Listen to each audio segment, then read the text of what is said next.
mga sis, nakuha ko na nga pala yung parcel ko and price ko kay Brilliant Skin Essentials. So, let's see and what's inside. Hi, Brilliant Skin Essentials! Thank you for this price that I got from you. Let's unbox! Excited na nga akong i-open itong parcel na nakuha ko kay Miss Glenda at kay Brilliant Skin Essentials. So, ito na nga, ino-open ko na siya. Ang ganda, color pink. Favorite ko pa naman, color pink. Brilliant Skin Essentials. So, packaging pa lang, ang ganda na. Excited na nga ako, inalog-alog ko na siya. And ito pala, naka-open na pala yung ilalim niya. So, ito na, check na natin. I-open ko na ha. Wow! It's a Brilliant for Men. Sakto, pang gift ko sa aking mister. Open ko nga. Medyo nahirapan nga akong i-open ito kasi parang ang hirap niyang i-open. Teka lang hanapin ko muna kung saan ko siya pwedeng i-open. Ayan, dito ko na lang siya i-open. Medyo mahirap nga siyang i-open kasi naka-bubble wrap siya. At the same time, maganda naman kasi naka-bubble wrap siya. So, sobrang secured na secured talaga yung item mo. Ayan, i-open ko na siya. So, excited na ako. Ano kayang meron sa loob?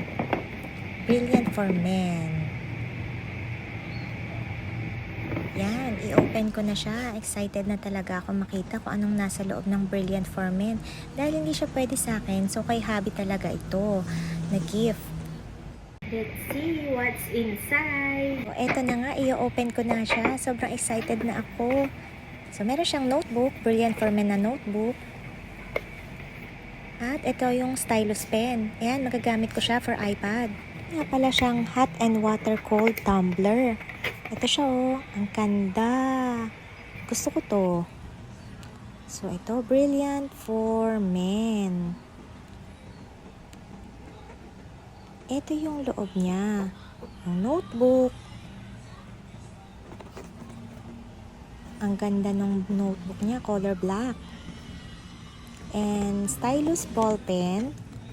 Actually, ito pwede siya sa sa iPad, yung dulo ng pen na to. And hot and cold water tumbler. Para siyang aqua flask. Ang ganda. Sakto. Pwede to sa aking mister.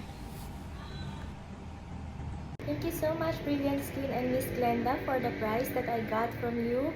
And this will also be my gift to my husband since it's his birthday too.